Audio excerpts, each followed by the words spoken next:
군 복무를 마친 남성들은 나 때는 말이야라며 요즘 군대는 많이 좋아졌다고들 하죠. 그런데 요즘 들어 자주 전해지는 군대 소식에 해도 너무하는 것 아니냐는 반응이 쏟아지고 있습니다. 육군 훈련소 조교가 훈련병 통제 어려움과 과중한 업무에 괴로움을 호소했다는 내용의 기사입니다. 조교가 생활관에 들어와도 누워있고 소리를 지르거나 욕설을 일삼는 훈련병이 태반이라고 전한 대목에선 네티즌들의 질타가 이어졌습니다. 인권 주장하다가 최소한으로 지켜야 하는 것까지도 무너지고 군대의 기강이 무너지면 사고로 이어질 텐데 조교가 반말하면 휴대폰으로 집에 전화해서 엄마에게 일러 바치는 군대. 최근 자주 거론되는 급식 문제도 지나치다는 의견이 나왔습니다. 요즘은 반찬 타령, 내무반 타령, 뭐 타령, 무슨 호텔로 야유회 간 것도 아니고 SNS가 이끄는 군대. 다른 기사를 살펴보겠습니다. 해병대 부대원들에게 코로나19 백신을 맞으라고 강요했다는 내용인데 역시 댓글은 비판적입니다. 군대 집단 생활 감안하면 맞아야지. 다 귀한 자식들인데 주한미군은 인권이 없어서 백신 접종하나라는 지적도 있고 언론이 왜 기사를 이런 식으로 쓰냐고 질책하기도 합니다.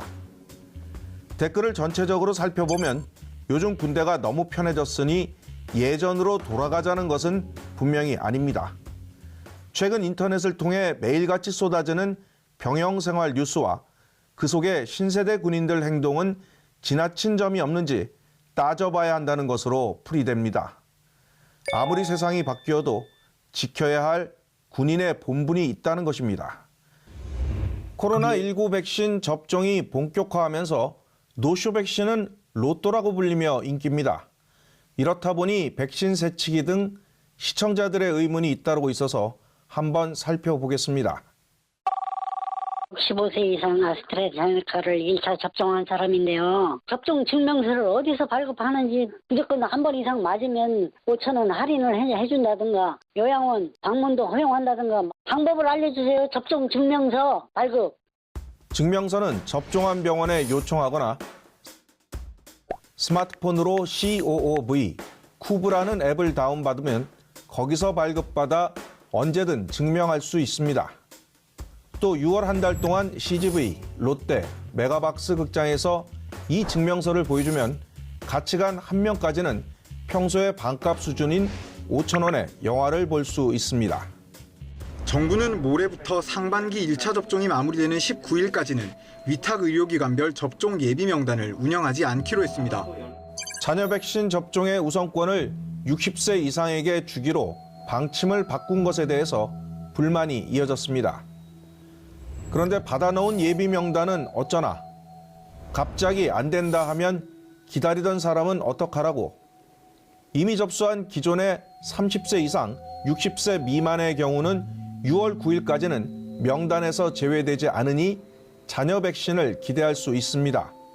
다만 각 병원의 대기 상황이 제각각인 점은 고려해야 합니다. 더불어 시청자들은 이른바 백신 세치기에 대한 의문도 잇따라 제기하고 있습니다. 의사, 간호사들, 지인들에게 연락해서 우선 접종받더라. 친한 병원 루트 타고 예약 선점하는 사례가 많이 있어요. 공정하게 살펴봐 주세요.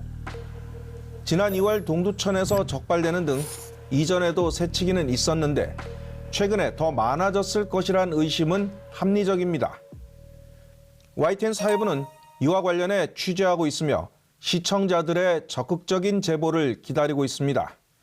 감염병 예방법에 따르면 거짓이나 그 밖의 부정한 방법으로 예방접종을 받은 사람은 200만 원 이하의 벌금에 처합니다. 백신 세치기는 명백한 불법입니다.